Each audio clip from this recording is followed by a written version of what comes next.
पहलवान की ढोलक में हम लोगों ने पढ़ा है कि जब लुट्टन सिंह को राजा की अनुमति मिल जाती है तो वो चांद सिंह को, जो वहाँ का विजयी पहलवान था, उसको परास्त कर देता है। परास्त करने के लिए उसको किसी गुरु की प्रेरणा नहीं मिली थी। वो किसी गुरु से पहलवानी नहीं सीखा था, दाव पेच नहीं जानता था।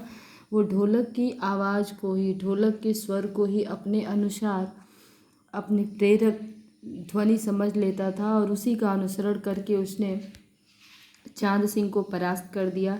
जनता अप्रत्याशित जीत को समझ ही नहीं पा रही थी कि किसकी जय ध्वनि की जाए। राजा साहब प्रसन्नता से गदगद थे। आगे देखते हैं। पंजाबी पहलवानों की जयामत, जयामत मतलब होता है समूह, चांद सिंह की आंखें पोंछ रही थी, मतलब वो रो रहा था क्योंकि अब तक वही विजयी था। लुट्टन को राजा साहब ने पुरस्कृत ही नहीं किया, अपने दरबार में सदा के लिए रख लिया। तब से लुट्टन राज पहलवान हो गया और राजा साहब उसे लुट्टन सिंह कहकर पुकारने लगे। राज पंडितों ने मुंह बिचकाया, हुजूर जाति का सिंह, मतलब जाति का ये सिंह नहीं है, फिर भी आप सिंह की उपाधि देते हैं। मैनेजर साहब क्षत्रिय थे। क्लीन शेव्ड चेहरे को संकुचित करते हुए अपनी शक्ति लगाकर नाक के बाल उखाड़ रहे थे, मतलब उनको भी अच्छा नहीं लग रहा था। चुटकी से अत्याचारी बाल को रगड़ते हुए बोले, हाँ सरकार, यह अन्याय है। राजा साहब ने मुस्कुराते हुए सिर्फ इतना ही कहा, उसने क्षत्रिय का काम किया है, मतलब क्षत्रिय का काम होता है युद्ध में विजयी होना। उसने अपने क्षेत्र की लाज रखी है, इसलिए उसने क्षत्रिय का काम किया है, इसलिए मैं उसे सिंह कहता हूँ। सिंह कहने में कोई आपत्ति नहीं है। उसी दिन से लुट्टन सिंह पहलवान की कीर्ति दूर दूर तक फैल गई।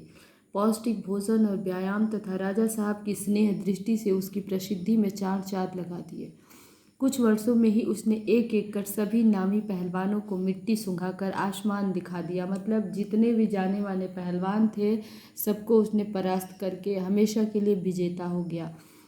काला खां के संबंध में यह बात मशहूर थी कि वह ज्यों ही लंगोट लगाकर आ ली कहकर अपने प्रतिद्वंदी पर टूटता है, प्रतिद्वंदी पहलवान को लकवा मार जाता है।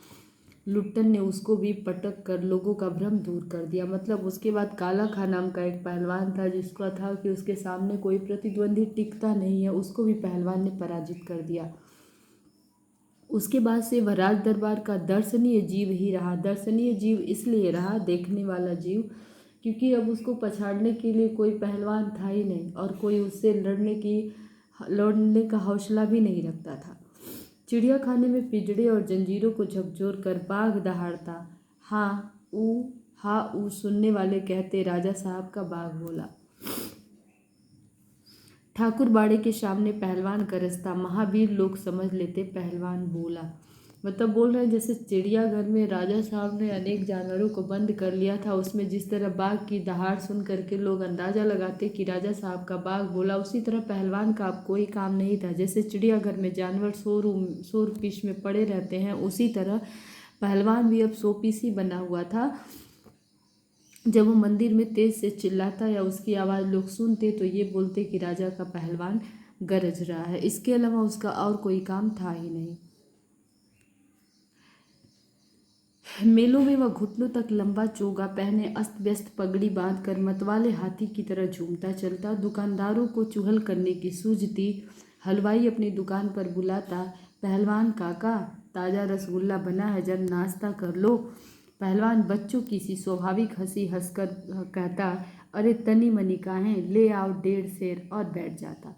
1.5 सेर, सेर मतलब किलो, 1.5 मतलब 1.5, 1.5 किलो लेके आओ, मतलब 2-4 मैं नहीं खाता, मैं एक 1.5 किलो खाता हूँ और उतना लेके आओ।